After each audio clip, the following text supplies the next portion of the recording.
Na hindi niya matanggap eh.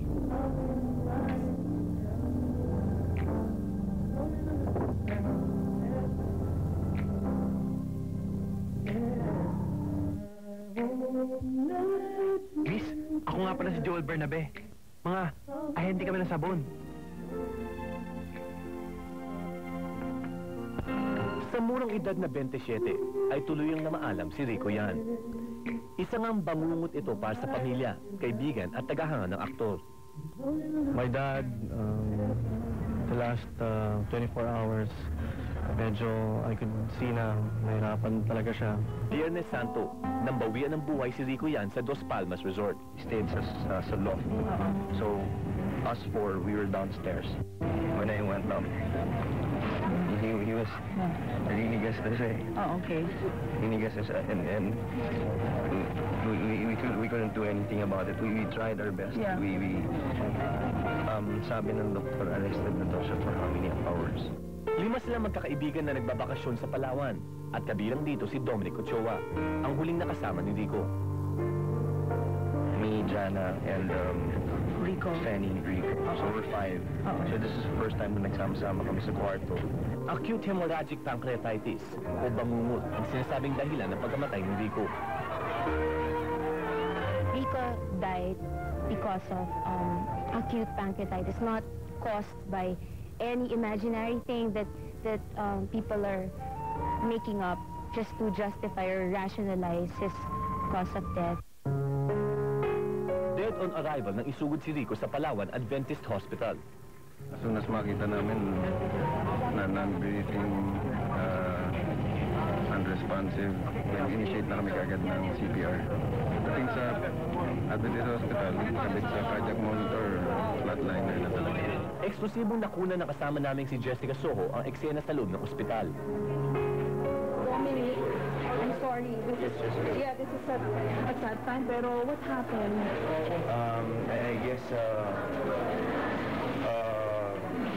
we'll just let it just... Nabangungot daw? No. I have no idea, but just let Mula Palawan dinala sa Maynila ang mga labi ni Rico, sakay ng isang chartered plane. Tumuloy sa Arlington Memorial Chapel para sa autopsiya. Lahat ay inantabayanan at nakidalamhati sa pagkamatay ni Rico. Well, of course, it's not a happy occasion, far from it. Ito pala talaga pagka ka-contemporary mo, parang feeling mo anytime pwedeng ikaw sumunod or something. So, right now, wala, parang ayoko, parang sana lahat to panaginip lang. Sa unang araw ng burol ni Rico yan sa Green Hills Chapel, ay itinalaga lamang ito para sa kanyang pamilya.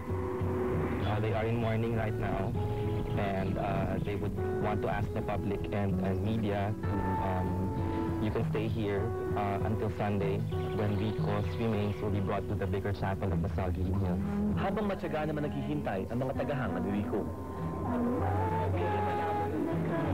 Kahit sa init ng araw ay patuloy pa rin ang pagdagsa ng mga tagahanga ni Rico yan. Dala-dala ang mga koleksyon ng litrato at posters nito. Siyempre, umiiyak tayo, malungkot. Nawawalan tayong isang kaibigan. Matalik na kaibigan. Bait si Rico talaga. Magulo at nagsisiksikan ng mga taong kahit isang saglit ay gustong masilayan ang kanilang idolo. Nandiyan din yung mga kasamahan ni Rico sa showbiz upang makiramay sa pamilya yan.